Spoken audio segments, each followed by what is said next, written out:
প্ৰতিগৰাকী মোৰ সদস্যই একোটা বলিষ্ঠ কণ্ঠ।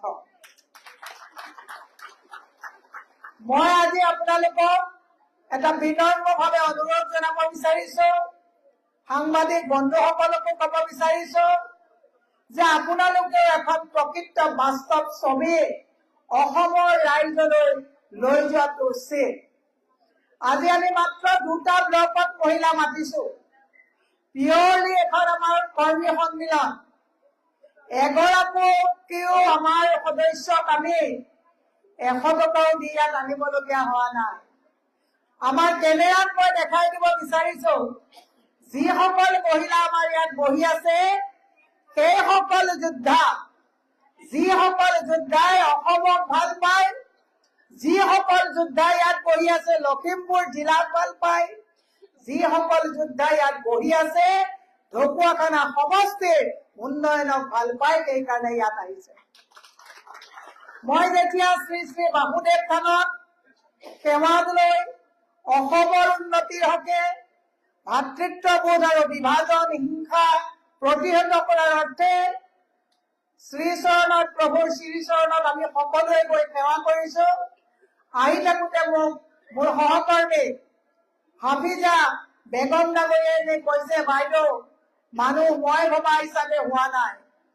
মই তেওঁক কৈছো যে যথেষ্ট মানুহ আপোনাৰ হব, আমি গৈ পোৱালৈকে সভাৰ হল ভৰ্তি হব। মানুহ কিমান হৈছেতো বহুত ডাঙৰ কথা নহয়। যুদ্ধ এখন যেতিয়া হয়, যুদ্ধৰ সৈনিক কিমান নিষ্ঠাত আৰু নিৰপেক্ষতাৰে আৰু সততাৰে যুদ্ধ কৰে, সেইটোৱে ডাঙৰ কথা। আজিকালি হ'ল অসমত সবতছে যদি দুৰ্বল মুখ্যমন্ত্ৰীৰ স্বাধীনতাৰ পিছত, সবতছে যদি দুৰ্ভগীয়া মুখ্যমন্ত্ৰীৰ চাবিছৰ পিছত সেইজনে হৈছে মাননীয় হিমন্ত বিশ্ব শৰ্মা ডাঙৰীয়া, যি মিটিঙত প্ৰলোভন নিদিয়াকৈ 50 গৰাকীও মহিলাক তেওঁ একত্ৰিত কৰিব নোৱাৰে। ইয়াতকে দুৰ্ভাগ্য, ইয়াতকে দুখজনক কথা হব নোৱাৰে। আজি আহি থাকোতে মই মোৰ সভানেত্ৰী ডাঙৰীয়াক কৈছো যে আপুনি হতাশ নহব। আপোনাৰ মিটিঙত যদি 2000 মানুহ হৈছে, মহিলা আহিছে, আপুনি জানিব যে এই 2000 আমাৰ সৈনিক আৰু নিষ্ঠাবান নিৰপেক্ষ যোদ্ধাই 2 লাখ মানুহৰ কাম এই ঢকুৱাখানা সমষ্টিত তেওঁলোকে কৰিব আৰু এই শক্তি তেওঁলোকে সম্পূৰ্ণ লখিমপুৰ জিলালৈকে লৈ যাব। আজি ৰামপুৰৰ আমাৰ বিহপুৰীয়াৰ পৰা আহিছে, লখিমপুৰৰ জিলাৰ আমাৰ যিসকল আছে সকলোৱে আজিৰ পৰা এটা কথা ইয়াৰ পৰা আপোনালোকে লৈ যাওক যে লাচিত বৰফুকনে যেতিয়া যুদ্ধ কৰিছিলে সততা আৰু নিষ্ঠাৰে কৰিছিলে, বুৰঞ্জীত সেইসকল মানুহৰ নাম লিখা থাকে যিসকলে সততা আৰু নিষ্ঠাৰে কাম কৰে। আৰু বুৰঞ্জীত সেইসকলৰ নাম কলাচিয়াৰীয়ে লিখি থাকে যে নিজৰ ক্ষমতা আৰু অভিষ্ট সিদ্ধিৰ বাবে ৰাইজক পণবন্দী কৰে, নিজৰ পক্ষ কৰি ৰাখে, তেওঁলোকে ৰাইজক যেনেকে নিৰ্দেশ কৰি নিজৰ ক্ষমতাৰ বৃদ্ধিৰ কাৰণে কাম কৰে, তেওঁলোকৰ নামৰ বুৰঞ্জীত লিখা থাকে, কিন্তু সোণালী আখৰেৰে লিখা নাথাকে, কলাচিয়াৰীৰে লিখা থাকে। তাৰ উদাহৰণ মদন বৰফুকনৰ কথা পাহৰি নাযাব। তাৰ উদাহৰণ আপোনালোকে হিটলাৰৰ কথা পাহৰি নাযাব। আপোনালোকে যদি ৰামায়ণ মহাভাৰত ভালকে চাইছে, ৰাৱণৰ কথা পাহৰি নাযাব। আপোনালোকে যদি মহাভাৰতৰ কথা পঢ়িছে, অতি অখণ্ড প্ৰতাপী দুৰ্যোধনৰ কথা পাহৰি নাযাব। দুৰাচাৰী কোনো ৰজা বা দুৰাচাৰী কোনো শক্তি কেতিয়াও ভগৱানৰ হিচাপৰ ঘৰত কেতিয়াও সাৰি যোৱা নাই।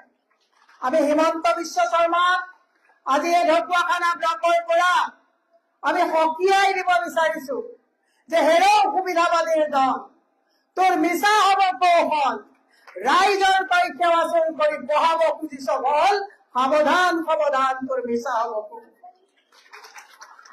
আজি দুৰ্ভাগ্যজনক কথা, 1250 টকা দি অসমৰ স্বাভিমানী যাক আমি লক্ষ্মী, সৰস্বতী, দুৰ্গা হিচাপে আমি যাক পূজা কৰো, আজি সেই মাতৃ দেৱীসকলক 1250 টকাৰ কাৰণে প্ৰতিখন মিটিঙত ঘূৰাই ঘূৰাই আপোনালোকে দেখিছে আজি 6 মাহৰ আগত নলবাৰীত এগৰাকী মহিলা মৃত্যুবৰণ কৰিছে আঁচনিৰ পইচা আনিবলৈ।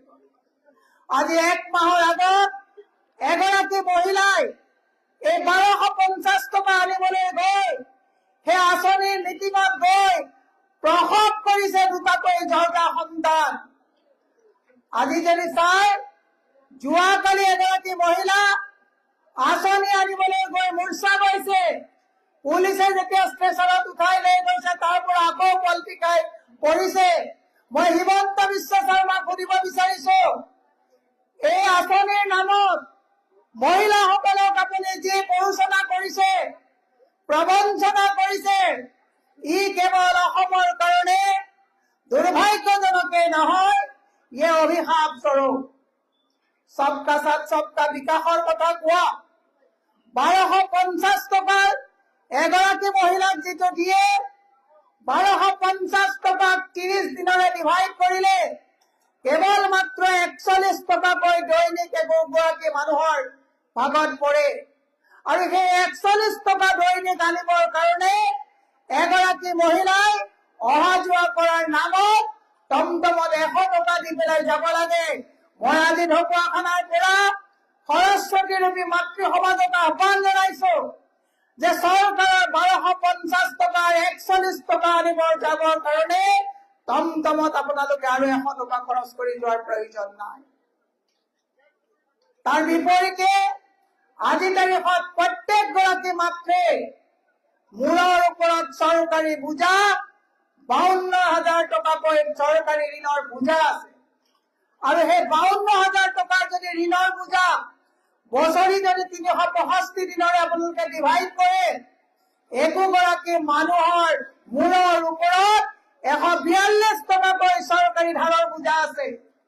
মই হিমন্ত বিশ্ব শৰ্মাক আজি সুধিব বিচাৰিছো, তোমাৰ 1250 টকাৰ 41 টকা এফালে দিছা আৰু তোমাৰ চৰকাৰী ঋণৰ বোজা 142 টকাকৈ যে জেপ কাটি লৈ গৈ আছা, এই অন্যায়ে তোমাক এদিন চুব।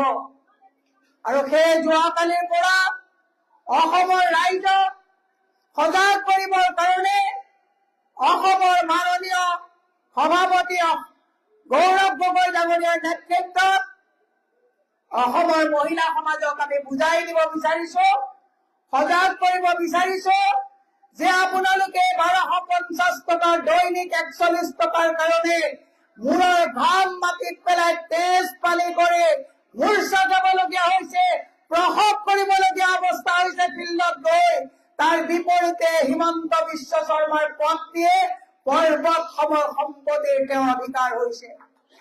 যোৱাকালি আমি কৈছো, আমাৰ মাননীয় সভাপতি মহোদয়ে কৈছে যে দেশতকৈ আগতে লাচিত বৰফুকনে কৈছিলে যে দেশতকৈ মোমাই ডাঙৰ নহয়, কিন্তু বৰ্তমান সময়ত অসমত আমি দেখিছো যে দেশৰ মুখ্যমন্ত্ৰীতকৈ মুখ্যমন্ত্ৰীৰ পত্নীৰ পৰ্বত সমৰ যি সম্পত্তি আহৰণ কৰিছে, আমি সেইকাৰণে কৈছো যে দেশতকৈ মানুহ ডাঙৰ নহয়।